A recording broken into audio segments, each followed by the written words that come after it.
The night was thick with mist as Senator Greg Obiora stepped out of his black SUV, his Italian leather shoes crunching against dried leaves and forgotten bones. The forest surrounding the shrine was eerily silent, save for the low drone of distant drums that seemed to echo from the earth itself. That he had heard the legends about the oracle hidden in the hills of Ukpabi, a god that demanded sacrifice and rewarded those who dared to pay the price. Tonight, Greg was ready to pay anything. The elections were weeks away, and he had no intention of losing. Led by a hooded guide, Greg approached the shrine, a mound of stone faces, with mouths agape and eyes hollow, stacked like forgotten ancestors. At its center stood a twisted tree, blackened by time, its roots feeding on the soil of secrets. The guide stopped abruptly. "From here, you go alone," he said, voice shaking. "The oracle speaks only to the one who seeks it." Greg nodded, suppressing the shiver crawling up his spine. He took one cautious step, then another, until he stood before the mouth of the shrine.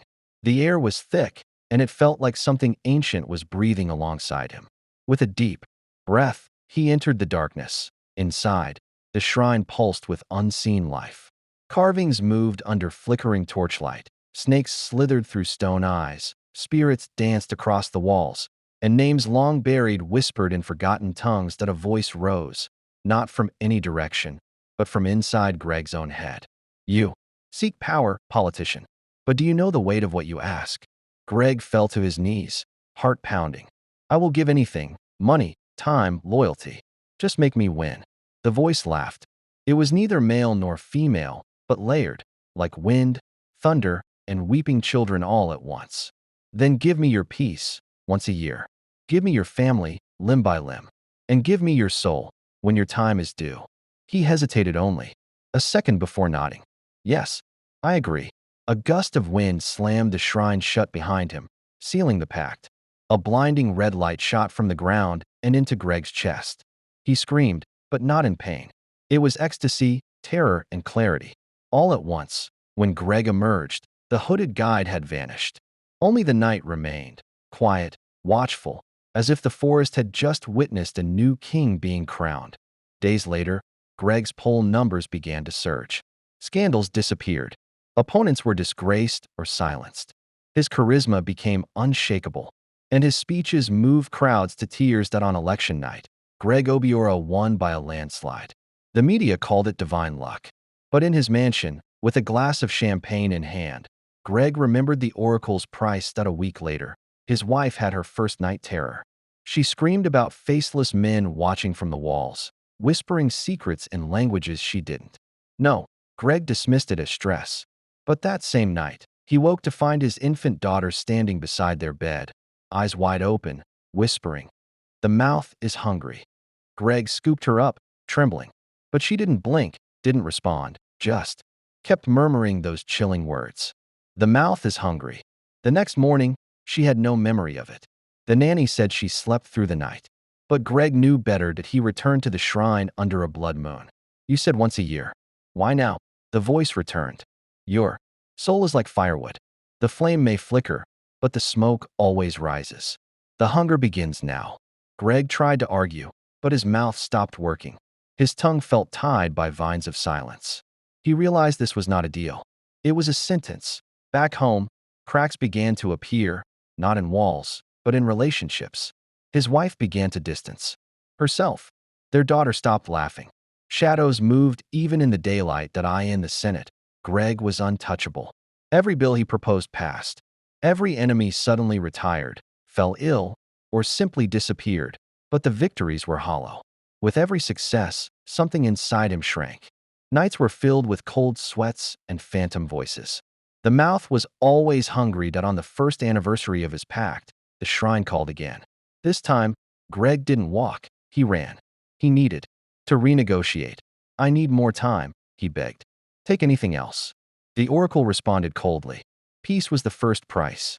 It is already consumed. Next is your family."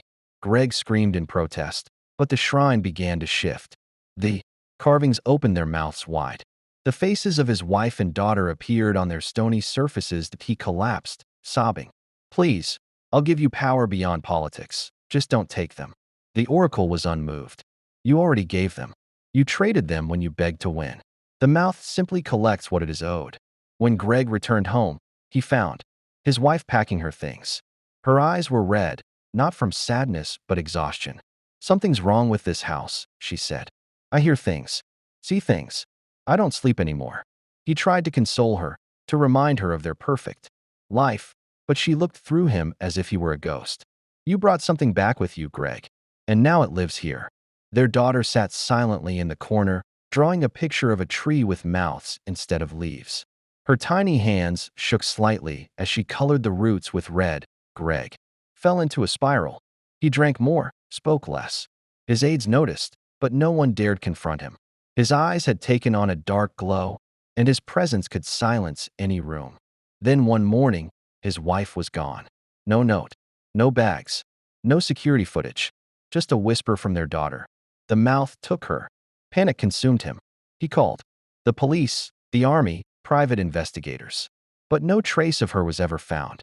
Only that same tree with mouths appeared over and over in their daughter's drawings. Greg returned to the shrine again, madness creeping into his voice. You said once a year. It's been only one. The oracle replied. Time bends for the desperate. Your craving for power bends the rules. The mouth feeds on your thirst. In his mansion, the walls began to bleed. Guests would arrive and feel unseen eyes. Staff resigned in droves. Still, Greg clung to power like a drowning man to driftwood. Then the second anniversary arrived. The date carved itself into his mirror in blood, July 13th. This time, it would be his daughter. Greg tried to flee with her. He chartered a private jet, hired mercenaries, bribed foreign borders. But on the night of July 12th, the child vanished from a locked hotel room that he tore the place apart. Security footage showed her sitting up in bed, walking calmly to the mirror, and stepping through it in the mirror's reflection. The twisted tree waited.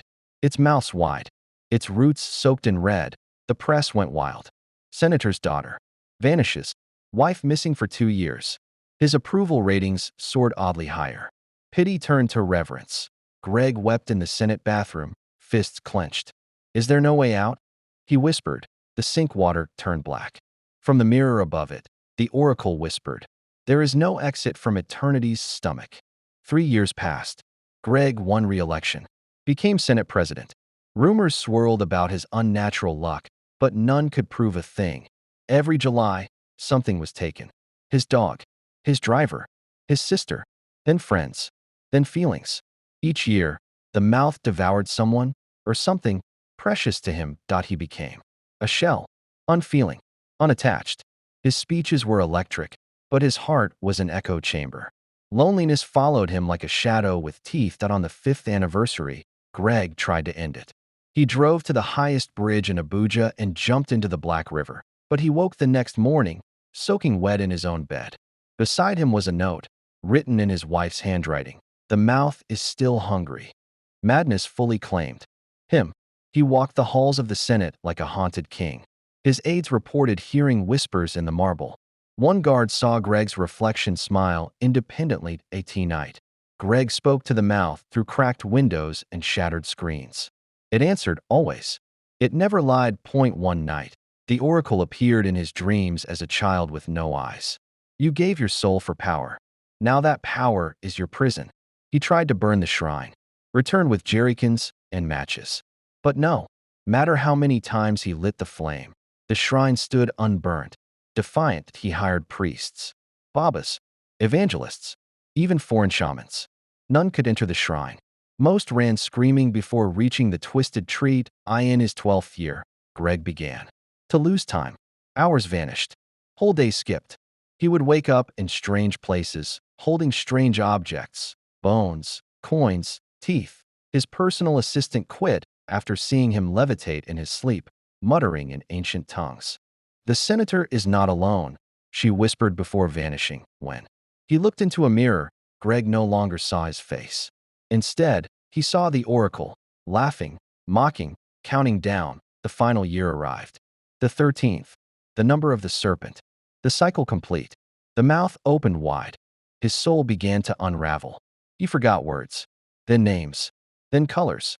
His world became gray static, punctuated by screams from the void. One day, he sat in the Senate chamber, speaking in tongues.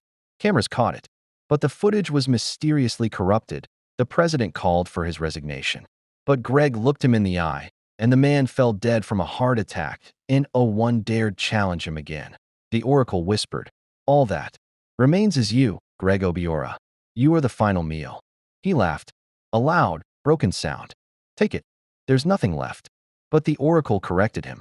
"You still have one thing left, your name. Your legacy." That night, every record of Greg Obiora vanished.